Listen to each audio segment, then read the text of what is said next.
Nous sommes bombardés de tous les côtés par des stimuli qui nous éloignent de nous-mêmes. Vous le sentez, n'est-ce pas? Avez-vous remarqué à quel point ça donne le vertige? Notre vie est un peu comme sur TikTok d'où vous ne pouvez plus sortir parce que les vidéos se succèdent dans un rythme effréné. Pas le temps de digérer ce que vous venez de voir. Il faut continuer. Mais l'âme n'a que faire de ce qui s'impose à nous. Et l'hypersensible sent plus qu'autrui les besoins de son âme. S'il les ignore, tôt ou tard il va sombrer dans la déprime.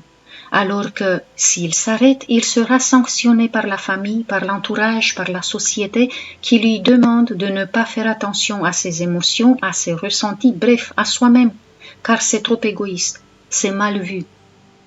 Et pour ne pas décevoir, pour faire bonne impression, les HS s'épuisent en essayant de suivre le rythme exigé.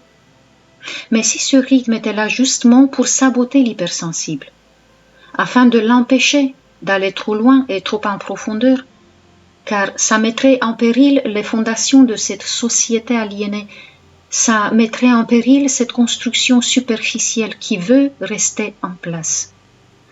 Ça pourrait avoir du sens de se donner comme défi le fait de décevoir cette structure anti-âme, anti-sensibilité. Prenez un moment pour réfléchir.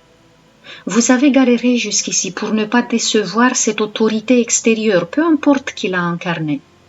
Elle a souvent abusé de votre docilité et votre désir d'éviter les conflits.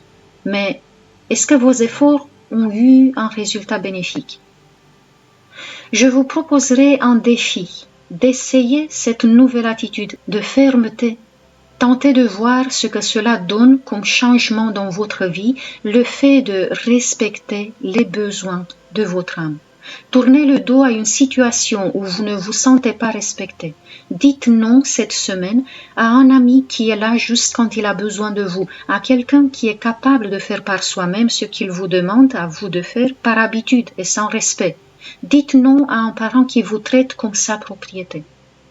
On me dit souvent que c'est difficile, mais pour l'avoir fait moi-même, je vous encourage de commencer à affronter l'autorité.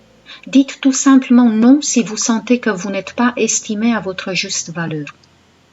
Pas besoin de vous révolter, d'expliquer ou de vous justifier. Ceux qui abusent savent très bien pourquoi vous êtes en désaccord, malgré leurs accuses. Soyez-en sûrs. Et si vous arrivez à le faire 4, 5, 6 fois de suite, sachez que cela est équivalent à une séance de thérapie parce que c'est transformé en vous. Vous avez gagné un respect pour vous-même.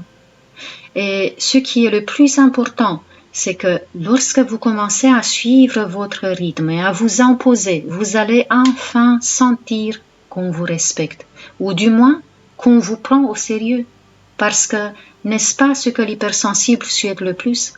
Et là, le niveau du stress va beaucoup diminuer. On ne se sentira plus en jouet dans les mains de tous. Et si vous n'arrivez pas encore à rester ferme, dites-vous que ce n'est pas grave, ne culpabilisez jamais de ne pas changer très vite. Ce qui compte, c'est que vous le sachiez et que vous posiez à l'intérieur de vous-même l'intention de vous positionner différemment. Donnez-vous du temps pour changer le programme qui vous a été inculqué. Il est vrai que si un HS ne dépasse pas les limites de la tolérance, il va culpabiliser de ne pas avoir assez essayé. C'est bon d'être patient, néanmoins, il est capital de se fixer une limite à la tolérance.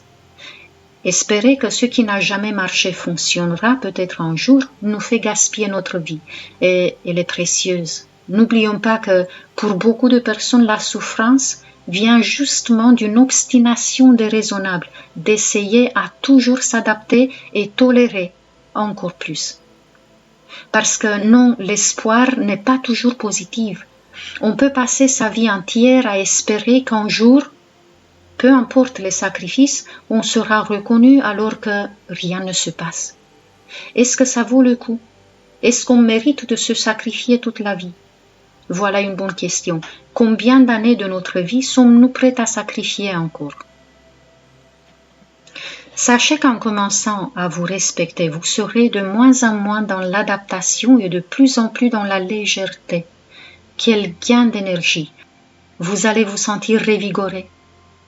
D'un autre côté, est-ce que ceux qui étaient habitués à votre soumission seront déçus? La réponse est catégorique, oui. Est-ce qu'ils vont le montrer? Oui. C'est le prix à payer pour avoir révélé uniquement le côté gentil de nous-mêmes. Pour apporter un équilibre, il va être nécessaire de ressortir le côté opposé, celui intransigeant. Et rappelez-vous que vous n'êtes pas le seul ou la seule. Tous les hypersensibles sont tiraillés entre l'envie de servir les autres et le défi de se respecter soi-même. Trouver le juste milieu n'est pas possible sans puiser dans la sagesse de notre être. J'ai sur ma boutique en ligne une séance faite justement pour ceux qui ont toujours obéi à une autorité extérieure à eux. Reprendre son pouvoir, et c'est d'ailleurs le titre de cette séance, devient justement une nécessité. Je vous mettrai le lien de l'audio en barre d'infos. Je m'appelle Claudia Stéphane, je suis hypnopraticienne et je vous invite à vous abonner si vous êtes nouveau sur ma chaîne. Je remercie à tous les HS qui me suivent déjà, vous êtes tous dans mon cœur. Comme j'avais annoncé, je me prépare pour un déménagement et je ne fais plus de consultations. On va reprendre au mois de juillet, mais je vous tiendrai au courant. À très bientôt.